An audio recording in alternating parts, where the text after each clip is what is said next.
Can அப்படின்னா முடியும்னு அர்த்தம். கேன் நாட் அப்படின்னா முடியாதுன்னு அர்த்தம். குட் நாட் அப்படின்னா முடியலைன்னு அர்த்தம். இதை வச்சு நம்ம சிம்பிளாக சென்டென்சஸ் மேக் பண்ணலாம். ஐ கேன் ஸ்டடி, என்னால் படிக்க முடியும். ஐ கேன் நாட் ஸ்டடி, என்னால் படிக்க முடியாது.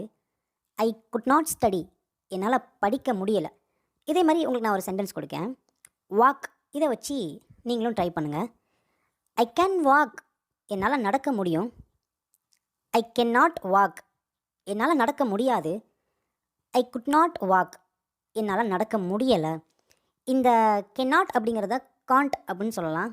குட் நாட் அப்படிங்கிறத குடிண்ட் அப்படின்னு நம்ம சொல்லலாம். எபிலிட்டி திறமை, ஆங்க்ரி கோபம், அட்ரஸ் முகவரி, அட்வொகேட் வக்கீல், அட்வைஸ் ஆலோசனை, அப்ராட் வெளிநாடு, அகடமிக் கல்வி, அபோவ் மேலே, அக்செப்ட் ஏற்றுக்கொள், அனிமல் விலங்கு. இங்கிலீஷில் டில்லுக்கும் அன்டிலுக்கும் ஒரே மீனிங் தான். இதுக்கு தமிழில் என்ன வரும் அப்படின்னா வரைக்கும் அப்படின்னு அர்த்தம். டில் எஸ்டர்டே நேற்று வரைக்கும், டில் டுடே இன்று வரைக்கும், டில் டுமாரோ நாளைக்கு வரைக்கும். ஆஃப்டர் பிறகு, அகைன் மீண்டும், அகைன்ஸ்ட் எதிராக, ஆல்வேஸ் எப்பொழுதும், அமேசிங் அற்புதமான, அலோன் தனிமை, அமௌண்ட் தொகை, ஆங்கிள் கோணம், அபவுட் பற்றி, அக்கவுண்ட் கணக்கு. பிஃபோர் அப்படின்னா தமிழில் முன்னாடி அப்படின்னு அர்த்தம். பிஃபோர் மீ எனக்கு முன்னாடி, பிஃபோர் யூ உனக்கு முன்னாடி, பிஃபோர் ஹிம் அவனுக்கு முன்னாடி, பிஃபோர் ஹெர் அவளுக்கு முன்னாடி, பிஃபோர் தெம் அவர்களுக்கு முன்னாடி, பிஃபோர் அஸ் நமக்கு முன்னாடி. இதை செய், இதை செய்யாத அப்படிங்கிறதுக்கு இங்கிலீஷில் எப்படி சொல்லலாம் அப்படிங்கிறத பார்க்கலாம். இதை செய் அப்படிங்கிறதுக்கு டூ திஸ், இதை செய்யாத அப்படிங்கிறதுக்கு டோன்ட் டூ திஸ். அபவுட் அப்படின்னா தமிழில் பற்றி அப்படின்னு அர்த்தம். அபவுட் மீ என்னை பற்றி, அபவுட் யூ உன்னை பற்றி, அபவுட் ஹிம் அவனை பற்றி, அபவுட் தெம் அவர்களை பற்றி, அபவுட் ஹெர் அவளை பற்றி. கேன் அப்படின்னா முடியும்னு அர்த்தம். கேன் நாட் அப்படின்னா முடியாதுன்னு அர்த்தம். இதை வச்சு நம்ம சிம்பிளாக ஒரு சென்டென்ஸ் நம்ம மேக் பண்ணலாம்.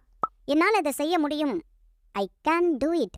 என்னால் இதை செய்ய முடியாது, I can not do it.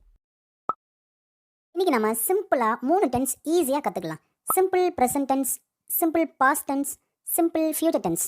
Simple present tense அப்படின்னா இப்போ ப்ரெசென்ட்டில் இப்போ நடக்கக்கூடிய விஷயத்தை பேசுகிறது தான் simple present tense. For example, நான் படிக்கிறேன், I study.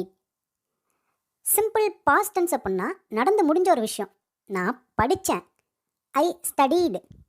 Simple future tense அப்படின்னா நடக்க போகிற ஒரு விஷயம், நான் படிப்பேன், ஐ வில் ஸ்டடி. இந்த வீடியோ பிடிச்சா மறக்காமல் லைக் பண்ணிக்கோங்க. இன்னும் நிறைய இங்கிலீஷில் கற்றுக்கணும் அப்படின்னா நம்ம சேனலை சப்ஸ்கிரைப் பண்ணி ஃபாலோ பண்ணிக்கோங்க. தேங்க்யூ. லோன்லி தனிமை, வரி கவலை, ஹாப்பி மகிழ்ச்சி, சேட் சோகம், டயர்ட் களைப்பு, காம் அமைதி, ஜாலி மகிழ்ச்சி, அப்செட் வருத்தம், எமோஷன்ஸ் உணர்ச்சிகள், கில்ட்டி குற்ற உணர்ச்சி. உங்களை பார்த்து ஒருத்தங்க நீ சாப்பிட்டே அப்படின்னு கேட்குறாங்க.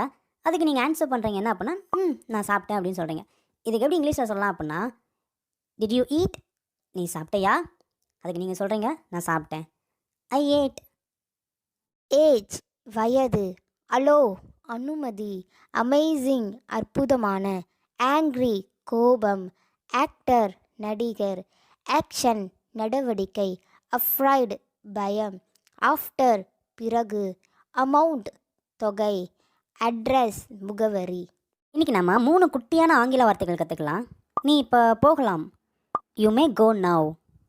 உனக்கு எப்படி தெரியும், ஹவு டு யூ நோ. என்னை நினச்சிப்பார், திங்க் அபவுட் மீ. இந்த வீடியோ பிடிச்சிருந்துச்சுன்னா மறக்காமல் ஒரு லைக் பண்ணிட்டு சேனலை சப்ஸ்கிரைப் பண்ணிக்கோங்க. தேங்க்யூ.